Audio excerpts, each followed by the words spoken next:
Hello, everyone, and welcome to our October Catholic Prison Ministry Coalition webinar. Today we have Father Stan Bosch is a Trinitarian priest, a member of the Trinitarian Order. He's a pastor and a clinical psychologist. He's the pastor of St. Raphael Church in LA, and he's ministered to Los Angeles gang-involved youth for 20 years. And he's going to be speaking to us today about trauma-informed care. Everyone we meet in prison has been traumatized, if not by the experience of being incarcerated, probably before they got their other things that may have led to that. So I'll be monitoring the chat room and the question and answers. If you have anything that you would like to bring up during the webinar, during this talk, please write in the chat feature and I'll bring it to Father Stan's attention. So good morning, Father Stan, welcome. Morning, Father George. It's an honor to be with you. To all of you around the country, I'm very grateful for your mission and your work. I think we have a lot in common. Shall we begin, Father George? Yes, please. As you're logging on, we take a moment just to come to our breath. As Paul calls us, temples of the Spirit, our very breath, our ruach, is the presence of Jesus inside of us. As we breathe out life and nourish the plants and the trees, we breathe in the oxygen from those that interchange of gifts. Lord, we thank you for the interchange of gifts that you've offered us for those that are incarcerated.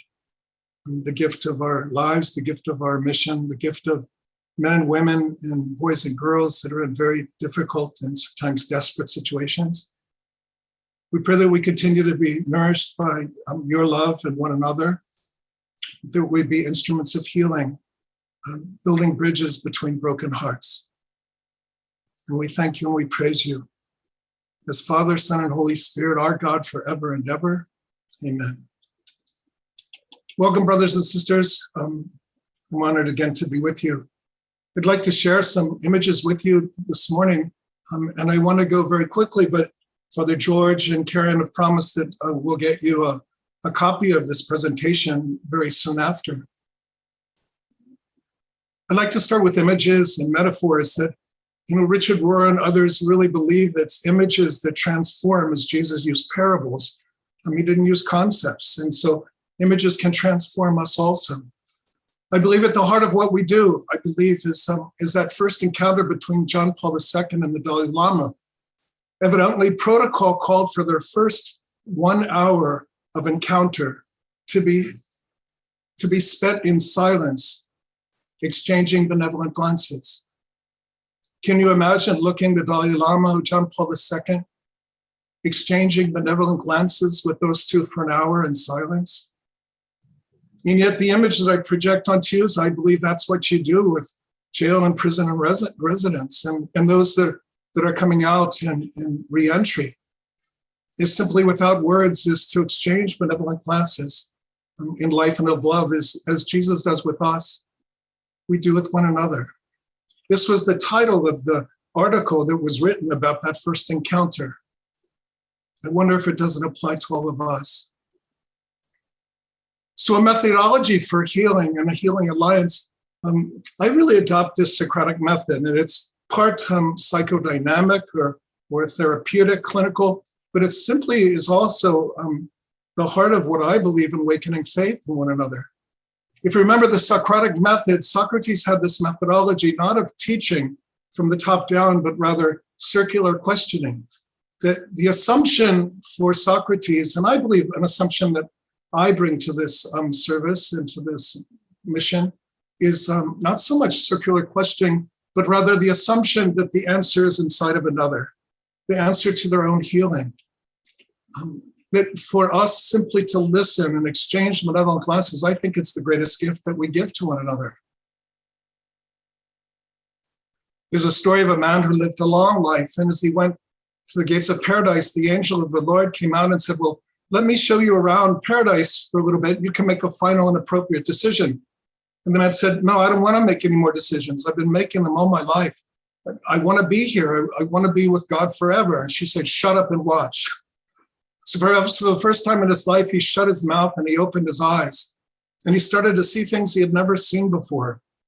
To one side of paradise, there were these beautiful mountains with snow on the top and skiers rushing down the side.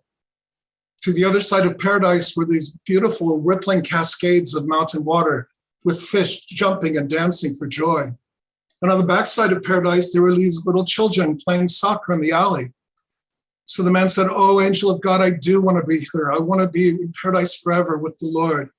And she said, "This isn't paradise." He said, "If this isn't paradise, where am I?" And she said, "This is the world you lived in all those years but never saw." Perhaps that seems like a very optimistic story in the midst of threats of nuclear war, the violence on our streets, the political tensions that we experience, the poverty in the world. But I wonder who created all of that. That here in Los Angeles, we can't see the San Gabriel Mountains for most of the year, but it wasn't God's doing, it's our own contamination. The children have to watch their backs to go across some enemy gang territory in so many of our cities. I don't believe that was the will of a loving God.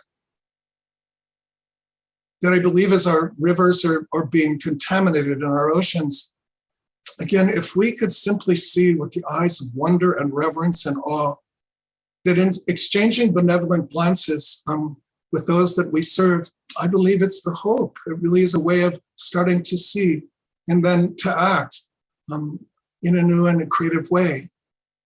William McNamara, in the 1960s, he was a Carmelite monk in Colorado. He wrote a book called The Human Adventure. And in that book, he defines contemplation as taking a long, loving look at the real. Contemplatives in action is what Merton would call us to be. That we take long, loving looks, exchanging benevolent glances with those that we serve inside and outside of our institutions, I believe is the beginning of transformation. We learn this in clinical studies that CBT or cognitive behavioral therapy starts with our perceptions and our stinking thinking sometimes, which creates certain reactions in our body, our emotions, that we live out in action.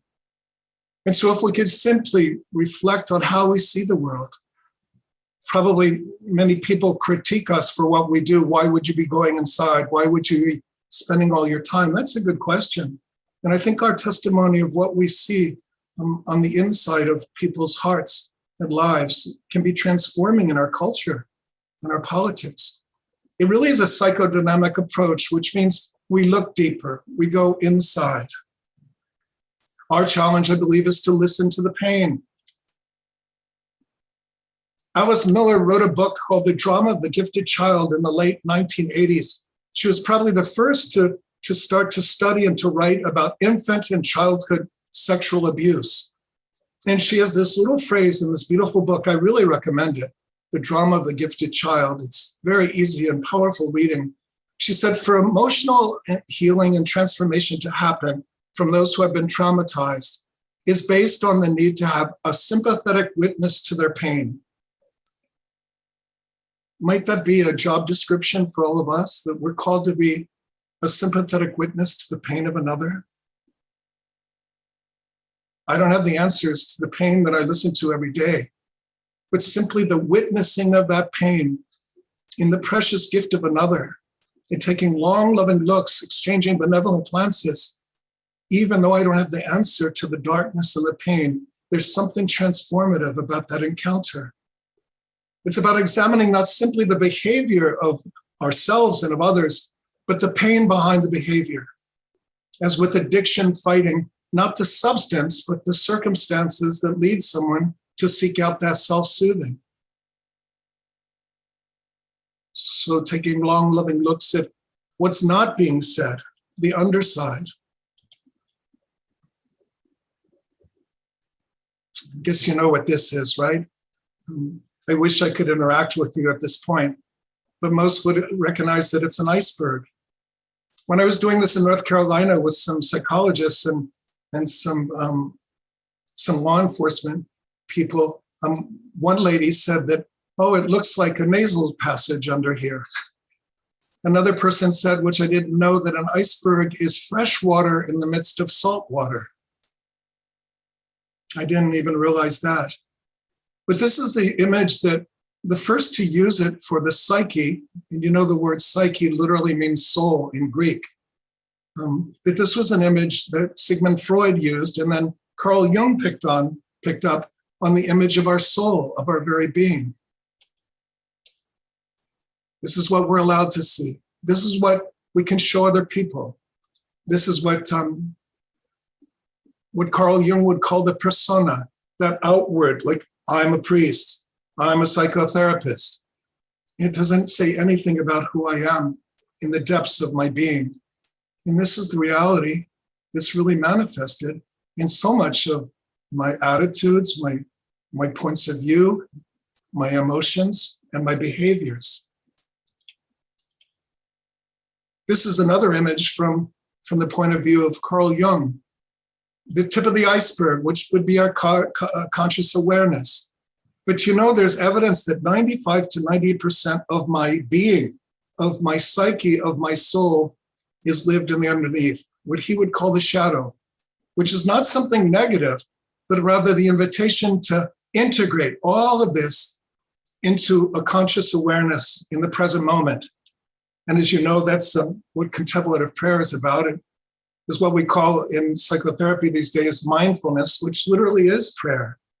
You know, across all of the mystical traditions, Christian, Jewish, Sufi, Hindu, Buddhist, Islam, there are similar practices in prayer styles. And it really is the practice of going to the breath and living in the present moment, allowing thoughts to come in and out of my mind like clouds, rather than putting judgments on the thoughts. Oh my God, that's good. Oh my God, that's bad.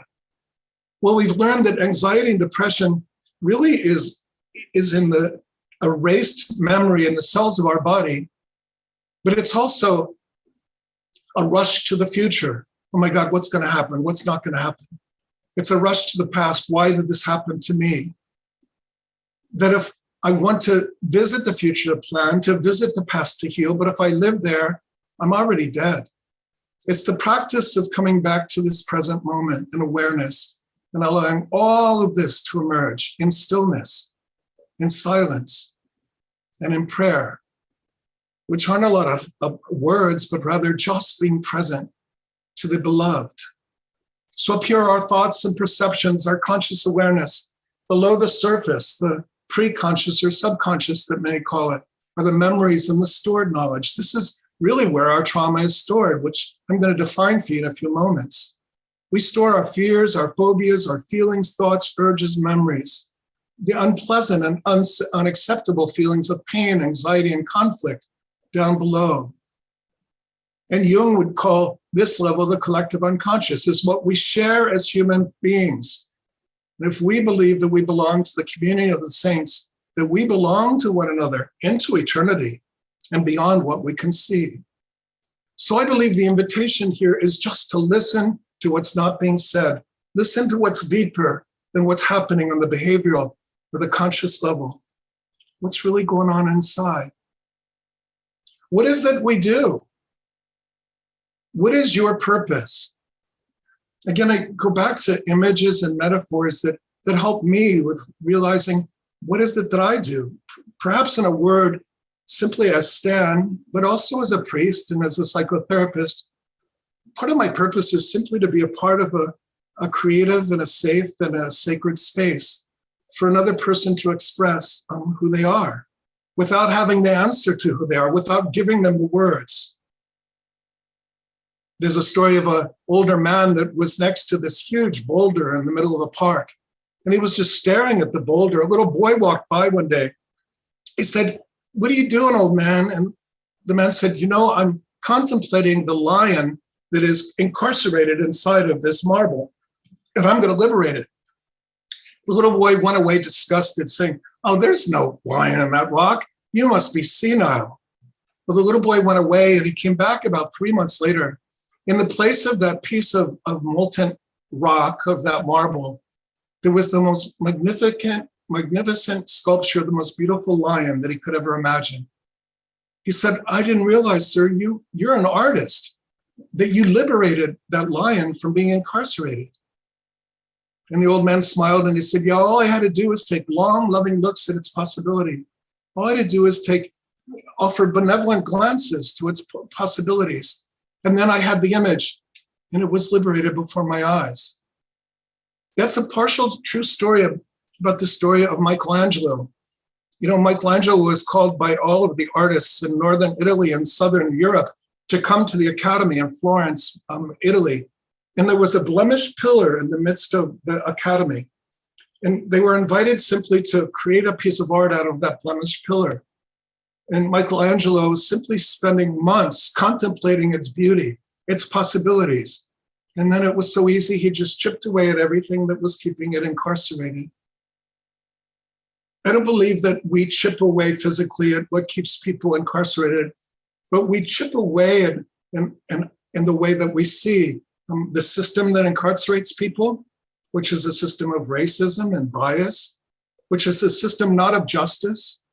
I remember when I first heard that language of let's bring them to justice, it was most impacting during the Twin Tower devastation. And Bush started to say, we're going to bring them to justice. Then every president since then, our courts say that, our local police department says this, except for here where they believe they can't arrest themselves out of the problem of gang violence, that we live in a system that is really is a payback system of retribution.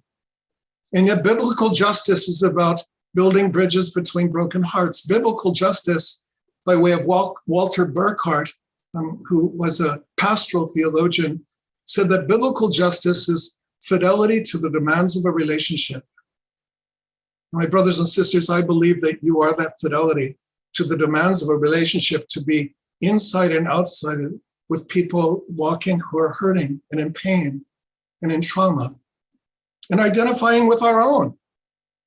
You know, I do believe that we are called to this mission and ministry for a reason. And I believe that probably there's some unmet childhood and infancy need inside of us that we bring to this mission. It's what I ask our intervention workers and case managers in Soledad Enrichment Action that I serve with as the director of mental health. What is your unmet childhood and infancy need that you bring to this mission and to this work to have healed? Because we're drawn to it for a reason. And I believe if I'm honest about my own traumas and what I bring from infancy before, even the historical traumas that many of us have experienced, unconsciously perhaps, that then that holy exchange of gifts becomes reality. I don't have the answer. I'm in the process of healing and redemption with you. I believe that this is our population's torment. I discovered it in my doctoral work. It's called alexithymia. It's the inability to put words to feelings. We have bodily sensations, but it's not an emotion until I find words for it. So when I start to find words to express my inner states, then I'm more free on the inside. Alexithymia, the inability to put words to feelings. I believe that that's part of our awakening process with those that we serve, is allowing them the space to find the words to the inner, perhaps chaos, to the inner pain, the trauma that they bring to the relationship with us. We act out what we don't talk out. This is a phrase that we use in therapy. And to my experience, has been so helpful that I act out what I don't talk out. So again, providing the opportunity and the space to be able to talk out what's happening on the inside. I don't need a lot of words. I just need the desire to listen. And I believe it's the greatest gift that we give to one another.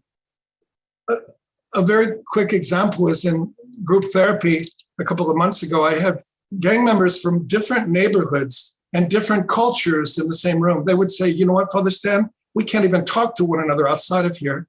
But what we're finding is that we're starting to realize that we share a lot of the same feelings on the inside. And it's helping us to be able to have less emotional reactivity. Those are my words, not theirs.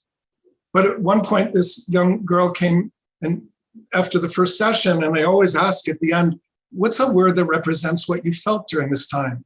I believe in affect over content. I believe in following the emotions can lead to the depths of one's heart and soul, and to awaken and allow to emerge some of the repressed trauma that's inside of us. So the first day she said, I felt like I was on blast. And then the next week she said, today I was chilling.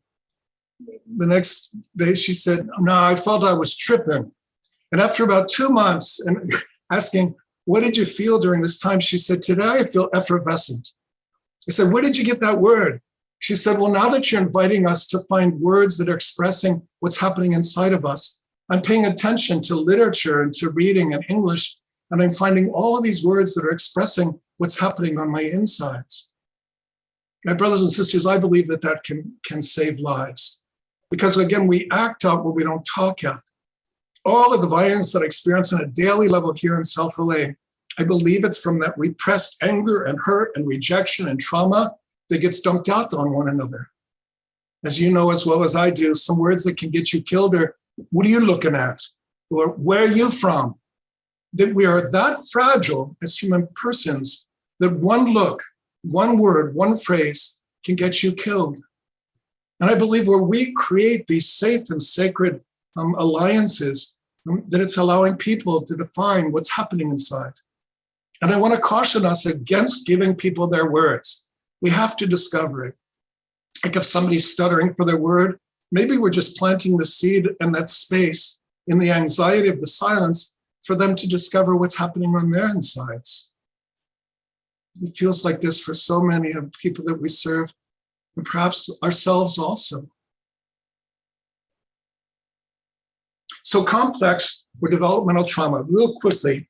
And Father George, please intervene here if I'm going too slowly or if anybody has any comments. The language of developmental trauma came out of some theorists like Van der Kolk, who was from Amsterdam. What we've learned is that during the Second World War, the language was shell-shocked, like that one experience of trauma. The language started to change in the Vietnam War when the language of shell-shocked really wasn't embracing or embodying the multiplicity of symptoms that are coming out of that war. And that's where the language of PTSD emerged, post-traumatic stress disorder. Well, into the 80s and 90s, we were finding that that kind of language wasn't really enfleshing the experience of trauma from before the womb, the historical trauma that is experienced into the womb, where children are listening, fetuses are listening to screams and beatings and ambulances and gunshots. So this language of developmental trauma, it's now called in the DSM-5, the Diagnostic and Statistical Manual, which doctors and therapists use. It's still called complex PTSD. It's experience of multiple traumas, like I can imagine most of our jail and prison residents experience. It's developmentally adverse, meaning what happened from before you were born. There's a large Salvadoran community that I serve here, and the historical trauma from the Civil War in Salvador is in the veins of their bodies, in the erased memory of their cells. Often it's within the person, the youth, or the person's caregiving system. And so many foster youth are so vulnerable to being incarcerated. But I love that there's an emerging consciousness on part of some politicians like out here, the Board of Supervisors, which are moving away from a putative model and really funneling resources into diversion programs where we keep the little ones out of first arrests by giving them a mentor and a case manager. It's rooted in early life experiences, not just as an adult from that shell-shocked or PTSD experience. It's responsible emotional, behavioral, cognitive, and meaning-making disturbances. And the key symptoms are dissociation. Different personality emerges. Somebody that's in my office or my group therapy room, like, oh, Father Stan, this was so beautiful. This is so healing. They walk right outside, and they start reacting.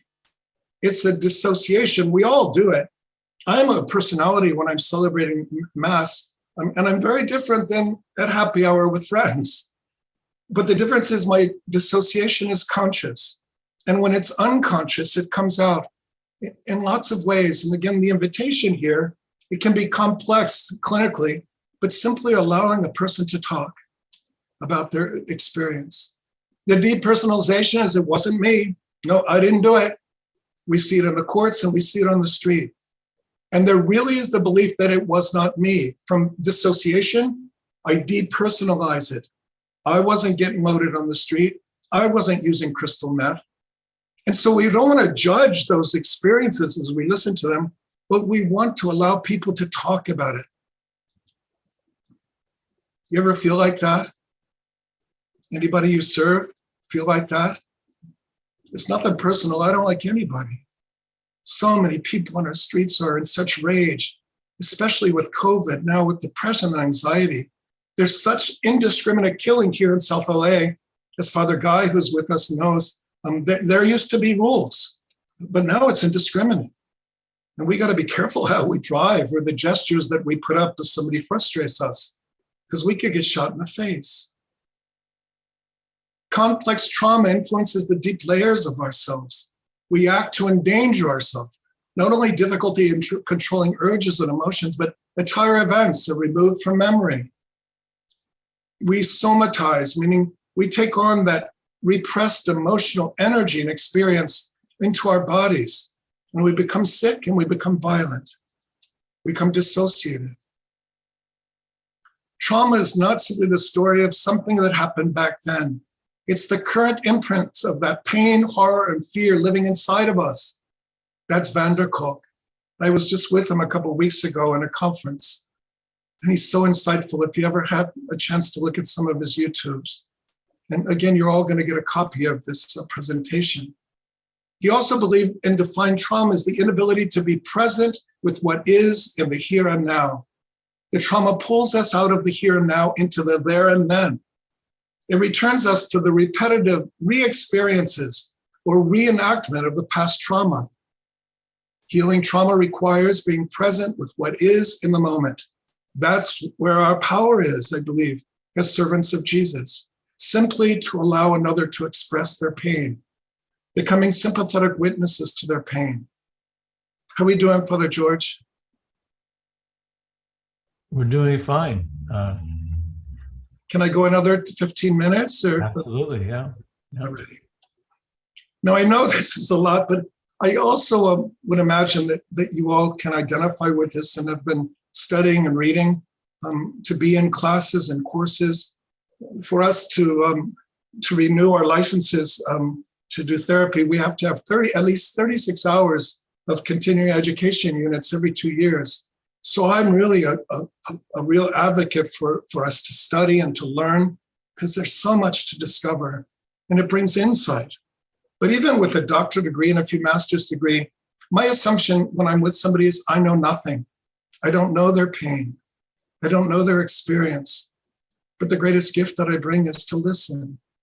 It's about creating spaces, allowing another person to talk, to discover their own narration of their memories. What's so important is that we set the frame. This is really big in psychotherapy. It's what is this relationship about? You know, I'm a mandated reporter. I'm in the role of a therapist in my role. But as a priest, I'm a mandated reporter all the time. And so to talk about limits to confidentiality, what is it that I need to disclose to another if you are a harm to yourself or another, if there's child abuse on any level, elderly abuse, adult dependent abuse, that to talk about that I'm here to be a safe place for you. And here's some of the limitations. I do believe that this is so important. The most valuable gift we'll give anyone is the gift of listening. It will reveal the memory of the beginning of any addictive or compulsive symptoms and our people's emotional association with it. The invitation is to explore everything, to be inquisitive. I don't have the answer. And I have to be very, very careful. If I think I'm going to interrupt somebody, now I'll guide them if they're going too quickly. If I'm being lost in the narrative, I might slow them down because we can jump so quickly in our pain. If I'm being lost, my assumption is you're probably lost in your own experience. So can we slow down a little bit? You talked about your dad and then you jumped to your granddad. Let's just explore those areas. To me, this is such a great grace, and it's not work, because all I have to do is listen and explore with another. I'm interested in your experience, in your history, and your point of view. It's the Healing Alliance. You are the sacred space. Gabor Mate is a very well-known today. He's a psychiatrist out of Vancouver, Vancouver, Canada, and he wrote a book called In the Realm of Hungry Ghosts. He's a very dry speaker, but he's terribly insightful. He's so bold as to say, and other doctors and scientists and psychiatrists are agreeing with him today, and I certainly agree, that all addiction is rooted in early childhood loss and trauma. And for me, slowly but surely to explore at the pace that another person wants to go. You know, one insightful intervention that I've learned is not to start from the beginning. If somebody says, Father Stan, where do I begin? I do this in therapy, in confession, and also just in an interchange. I don't know where to begin. But what if we begin with the present moment? How are you feeling right now? How are you feeling about your life? And I guarantee us that people will jump quickly to what's disturbing them in the present. And we want to explore that. What's the pain behind the addictive behaviors? What are the circumstances leading to self-soothing through substances? That we have a terrible, deep need to bond with one another. And if I can't bond with another human being, I'm going to bond with a syringe needle or crack cocaine or crystal meth or a bottle of liquor. It's also avoidance of pain, attempt to self-medicate emotional pain. There's no integration of the pain with the joy. And yet the heart of our mystery is Jesus on the cross, that in the middle of that suffering, there could be new life emerging if we trust that somebody is accompanying us into the other side. This was a presentation that I was a part of not too long ago. It was called Connection is the Opposite of Addiction. And that's what I believe that you and I have to offer. I want to be honest, I'm not always here for you. Perhaps I'll be here one day a week in this lockup situation. But I want to be honest, and when I'm here to listen and to care for you. Who do I talk to? Who do you talk to? Father George and I were saying before this presentation that we can't talk enough about this, that the vicarious trauma literally gets into the cells of our bodies through the mirror neurons and what I see and what I experience. We really take on the symptomology of developmental and complex trauma. That's why we have to care for ourselves. We need 7 to 9 hours of sleep a night. We need to be so conscious about what we put into our mouths, or into our eyes. We need to exercise regularly and to nourish ourselves. When I debrief with our intervention teams on Mondays and Tuesdays, usually as we process, how did you care for yourself this weekend? It's usually I binge watched Netflix, or I drank bourbon all weekend long. And I don't believe that that is recreation. But how can we take care of ourselves in the midst of confronting so much darkness in the world and in the mission that we've accepted? Look at this. If we could live this. I was recently told of an African tribe that does the most beautiful thing. When someone does something hurtful or wrong, they take the person to the center of town, and the entire tribe comes and surrounds him or her. For 2 days, they'll tell the person every good thing that they have ever done. The tribe believes that a human person comes into the world as good, each of us desiring safety and love and peace and happiness. But sometimes in the pursuit of those things, people make mistakes. The community sees misdeeds as a cry for help. They band together for the sake of their fellow sister or brother to hold them up, to reconnect them with their true nature, to remind him or her that they really are, until they fully remember the truth from which they had temporarily been disconnected, that I am good. Isn't this the idea of a Christian community? But we don't even know one another in our churches. I believe the power that you have is to facilitate community. As you probably know, there's more community in lockup than there is on our streets. that's transformative. So, Father George, I might be going too long. Maybe I could stop here. You're doing fine. There was one question that you touched on, but I thought maybe you might expand a little bit. And that is how, when you're working with someone who's incarcerated and they don't want to talk, how do you allow them to verbalize their experiences without sort of forcing it out of them? Well, first of all, I believe that our encounters as ministers should be voluntary on their part. That we have a real challenge when probation and the courts and DCFS sends clients to be fixed, from their point of view. But as we know, we don't fix anyone. In the relationship, we believe there can be healing. But I follow the pace of another person. And even if a young African-American is sent to me by probation, I'll be very aware of the cultural diversity. But I am white and I am older, and there's all sorts of projections and transferences going on there. And I'll just invite them, you don't have to be here, but if you'd like to be, I'm here for you. And that's one of my last slides, Father George, is what do we do with the anxiety of silence? Perhaps the person just wants to be with you. I just want to be here in your presence. That usually for the younger ones, I provide crayons and pieces of paper, but I allow another person to do whatever they need to do in that time, as long as they're not hurting themselves or not hurting me. So just holding the silence, there must be a reason why they came. And after a few minutes, I might say, like I'm going to talk about this in a minute if we have time to explore everything, to be inquisitive, is I wonder what's happening inside right now. I wonder how you're feeling. How are you feeling here in this office or in this room, or how are you feeling being present with me? And just those very gentle invitations. That's why I love group work, is because if somebody is silent and doesn't have the words, alexithymia, inability to put words to feelings, somebody's got to be vocal. And it usually triggers other people to go, oh yeah, I feel that way too. So Father George, I don't have a real answer to that, but I do believe in the relationship that we're creating a sacred space, if the other person accepts being a part of it. But I also believe in check-ins, that we don't have to go a long time. What if we just spend about 5 minutes? How are you feeling? How are you feeling about being here in this place? What are some of the stressors? I want to be inquisitive. It's not about me. And those are some of the questions that I have towards the end. If we don't get to it, they'll be on the slides. Is that okay, George? That's good. Yes, thank you.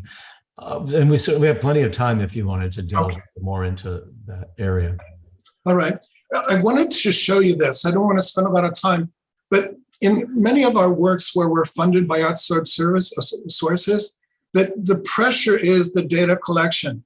And I don't know if in your institutions you need to do that, but so much of data collection is not about experiences. It's quantitative, meaning how many Bibles did you give out? How many people did you see this week?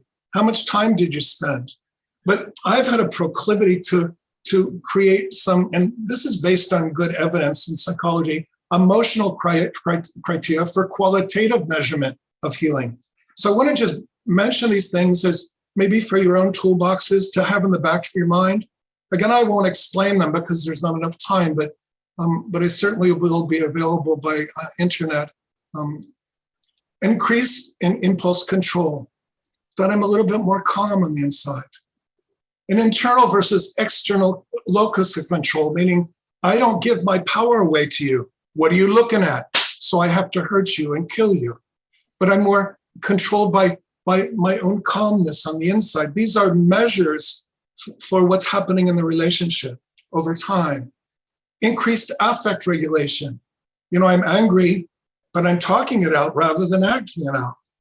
I'm lonely, so I'm not dousing myself with bourbon.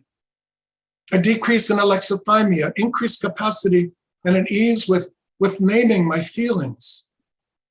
A reduction in emotional reactivity. I preach this on Sundays, to tell you the truth. I said, if I manifest any emotional reactivity, if I yell, if I scream, if I do something that is out of a place of calm, then it usually is a sign, not about the other person, but there's some area in my own life that needs attention. There's something, an area of me that's been traumatized that needs to be explored in the presence of another. A shift in dissociative states, becoming more conscious. I'm very aware when I'm saying Mass, I'm not doing happy hour with my friends. Cognitive functioning, increased regulation and attention. Information, focus, completing tasks. The self-concept, I'm less fragmented and disconnected. I'm more in touch with my history. I can talk about my dad without wanting to kill all men. And with our gang and fellows, I call it the father wound. That so many of our people and those that we serve don't have real positive experience of father or mother. Decreased in symptoms of depression and anxiety. Decreased in substance use. I'll measure that over time in therapy with people, or even in the pastoral relationship. Like I noticed that you don't talk about the darkness as much. I noticed that you haven't talked about your use of crystal meth. What's happening inside? Just exploring those areas. A reduction in compulsive behaviors. Why did I eat the whole cake and not just a piece? Social context. I think this is so important with us as ministers. Equality of duration. Does an inmate want to come and see me regularly? There's something happening. You've got something that is allowing them to be healed in family and work, in the social and case management, in therapy and ministry. A capacity for solitude. I can be alone in the midst of the screams in a unit without outside stimuli. So some principles that I find are helpful, if anybody has anything to say. Again, setting the frame, defining what this relationship is about. I'll be here every week for about an hour. And if you'd like, I'm a priest, and so everything is confidential, except these are some of the limitations to confidentiality. I won't talk to anybody else about what you talk. That's setting the frame, creating spaces. The intrapsychic means what's happening on the inside with my perceptions and my feelings. What's happening in there? That's called the intrapsychic. And then what's happening in the interpersonal? They're both interconnected. There's really a dance going on between what's happening inside of me and outside of me. And so I've really come to believe what's ever happening out there, it's happening in here. And vice versa. We're facilitating a space to remember all the dismembered parts of a person's life. And we are dismembered as a family, as a community in our cultures today. And we're being invited to witness to the pain without having the answer. To notice the emotional reactivity. So emotional reactivity is dissipated through observation. In the mystical traditions, it's called being the mind's witness or the ego observer, simply dissociating intentionally and watching myself from a distance or watching the interaction with other people. There's real power in that because I'm not so emotionally charged by what I'm seeing in myself or another. And I really believe it's a part of a contemplative stance towards the world and towards myself. What's the Lord doing inside of me? And I can really notice that, and even to measure it, that I'm calmer, I'm at peace. I loved COVID for this reason. It was able to calm the craziness of these neighborhoods for a while, and even of our church. With so much activism, we're able to stop for a moment and reflect about what we do and who we are. I won't have time for the transferences, but you're being projected on all the time, and so am I. And we do it with one another. I see Father George there. I'm projecting on this guy. He seems like such a gentle and kind and loving man, and who spent so many years in San Quentin.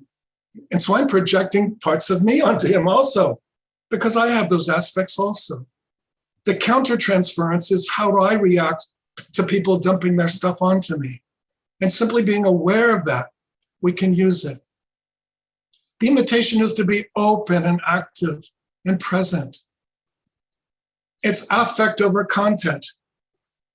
So the courts, the police, the authorities want to know, what did you do? What happened?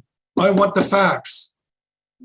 But biblical times weren't as concerned about the facts. They were more concerned about the experience, right? From the lens of John, which is different than Matthew, Mark, and Luke. In therapy, but I also believe in ministry, if we focused on the emotion, I don't need to know what happened this week. So what'd you do this week? I'd rather discover, how did you feel this week? What was happening on the inside? And 1,000% of the time, I get the content, although I don't really need it, because I'm not law enforcement, and I'm not a lawyer or a prosecutor. It's exploring another's emotional world to help them identify, express, experience, embrace, and tolerate, communicate feelings. So the goal here isn't to get rid of anxiety and depression. The real therapeutic or ministerial goal is to listen as people identify and express their emotions, their experiences. They learn to tolerate the anxiety, depression, the loneliness, and that can be transformative. This will facilitate a reduction of the emotional reactivity and provide a person with a flexible response. Just naming the emotion. They're so important to do that. So I'm not controlled by them. The more intense the emotional state of a person, the less choice that they have. So in the relationship, I just want to be calm myself. If somebody's reacting, I'm not going to react to the reaction, but rather, you're safe here. I'm going to listen to you. No one is going to hurt you at this moment. It's called affect regulation, calming the spirit, calming the emotions in the relationship with you and me. This is a powerful principle that I believe is helpful. The past is being repeated and re-experienced in the present. That's a trauma principle. So when I see someone, I don't need to go back and go, remember what we talked about last week? What I want to do is to listen, how are you feeling today? And then what we'll notice is certain patterns emerge. We'll see that together. We don't really need to do that as ministers. In therapy either do I need to do it. My goal is to allow a person to awaken, to be more conscious of their life's experience, usually through their pain. It was Freud who used this language at first. He called it the repetition compulsion, that we repeat the past in the present. So I believe it's God's gift to us. Don't we all have certain patterns that we repeat? Don't we all have something that just is our nemesis? Well, I hear this in confession all the time. Oh, Father, it's the same stuff, which I don't remember because it's the gift to Father George and myself that we don't remember confessions. But I believe it's God's invitation to allow us to shine light on the darkness, to see it again, to revisit the pain, which is emerging in the compulsive behavior. And as Richard Rohr, who was my spiritual guide for many years, he said, be careful, Stan, because bright lights cast dark shadows. And we should probably be aware of that ourselves, that I believe we are intentionally light to one another. We also have a dark shadow that we bring. Be aware of our feelings, our emotions, to allow another to feel understood and to realize that I'll never understand. My dad was shot when he was in Vietnam. I'll never understand what it was like for your dad to be shot. My whole set of circumstances, perhaps we have different community support. We have different notions of faith. So I don't ever say I understand, because our gang of oddfellows, they go, you're full of crap. You don't understand. You don't know what I'm going through. And with so many of our intervention workers and case managers, it's frustrating because they have street PhDs and they'll go, I've been where you've been. I know what you're going through. And I try to stop them to go, no, you don't. You might have similar experiences, but they're not yours. So the story about the little girl who came back from school, she was late for dinner and mother was livid. She said, I told you to come right home. Where have you been? The little girl said, Mom, I couldn't come right home. My little girlfriend's doll came out of her arms and it fell and broke to pieces. The mother said, you couldn't put that doll back together. Where have you been? She said, I couldn't put the doll back together, Mom, but I sat down on the curb with her and I helped her to cry. I believe it's grandiose for us to believe that we're going to change the system that we're serving in, but I believe we chip away at it like that artist with the lion. But I do believe in the power of simply in solidarity of allowing another to cry without taking away their pain. So in group, we always put a Kleenex in the middle of the circle. And I notice whether intervention workers, they have this proclivity to want to take away each other's pain. If somebody starts crying, somebody will run right over, and put their arms around them. Well, what if that person was abused as an infant or a child? What is that touch going to mean for them? So we call it the rescue fantasy. And I think it's a trap for all of us in ministry, that we want to rescue other people from their pain. And it really robs them of their pain, because that might be where they meet Jesus on the cross, so that on the other side, there might be hope and resurrection. That I really believe that it's not helpful to switch topics, that I'm not in charge here. What do you want me to know through your behavior, through your words? I don't give my opinions or interpretations. And that's really hard for us, because many of us want to moralize stuff. I'm not going to moralize your pain that has been exhibited in perhaps violent or unsafe practices, but I want to listen to it. And I want to be inquisitive about it. Explore, inquisitive, interested in your experience. What's emerging in the relationship? It's experience-based. I am privileged to come to know the shallow world of your life. And I feel that all day long. I think confusion is okay. I don't try to give people the answer to their pain, and I'm confused most of the time anyway, but it's a place of learning and humility. I believe that asking why doesn't help. Why did you do that? Well, if I knew why I did it, I wouldn't have done it. So what's an alternative to why? Rather, tell me more about that. It really is an invitation to exploration rather than, I want the answer. Who am I to get the answer from you? I just want to get to know you. We're humanizing this stuff.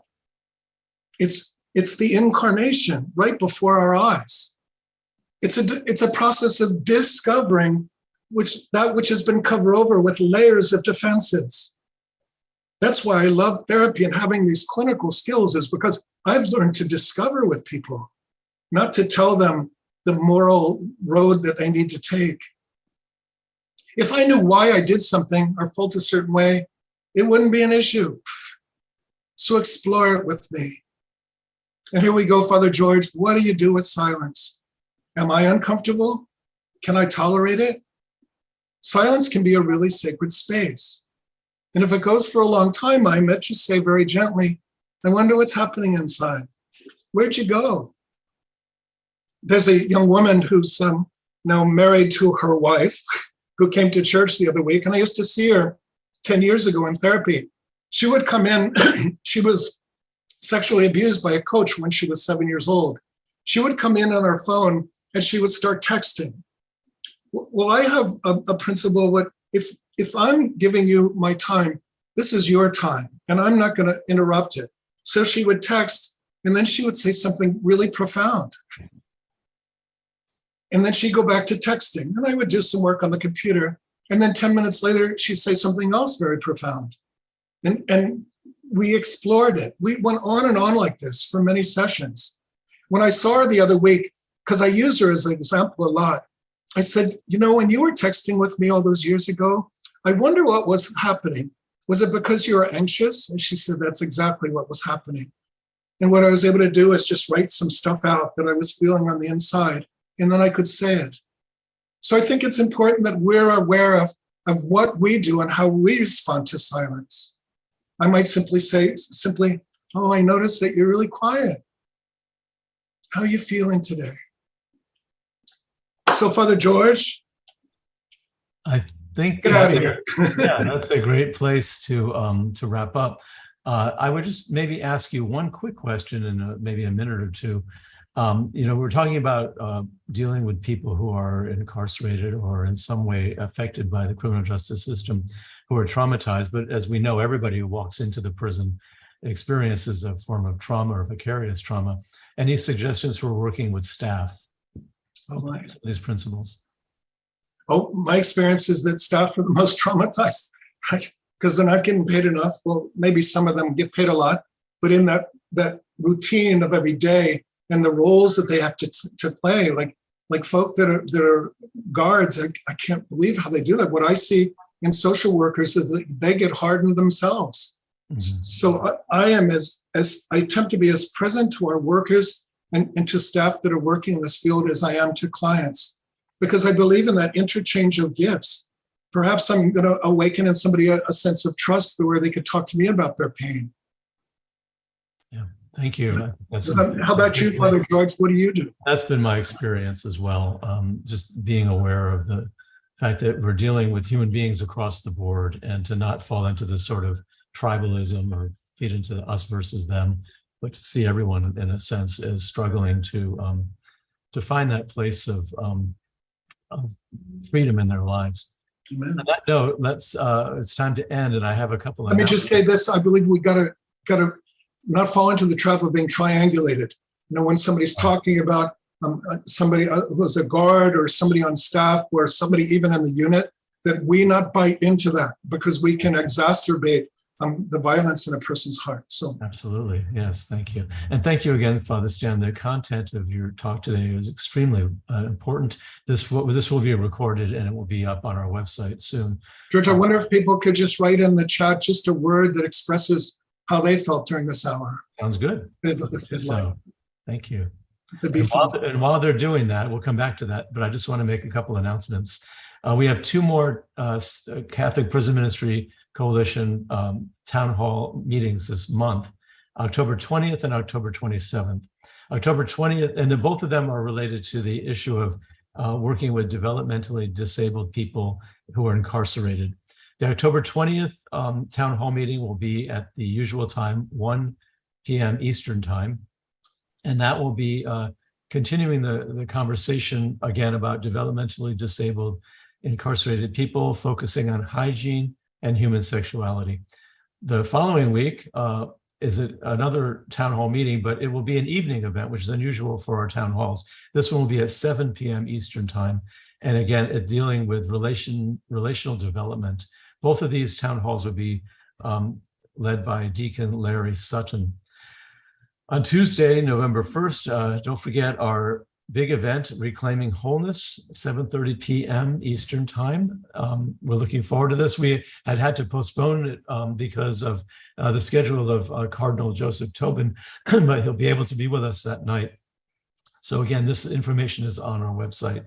And finally, in November 9th, we have our November webinar will be my brother Jesuit, Patrick St. John, and he will be speaking on the issue of racism. He's written extensively on it. He's a great speaker. That'll be at, again, 1 p.m. Eastern time, November 9th.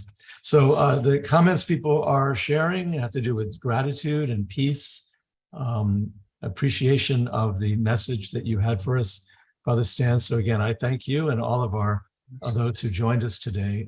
Thank you. God bless you. And we'll see you at our next town hall meeting, God willing. Thank you for your mission. I'm inspired. Thank you. Thank you.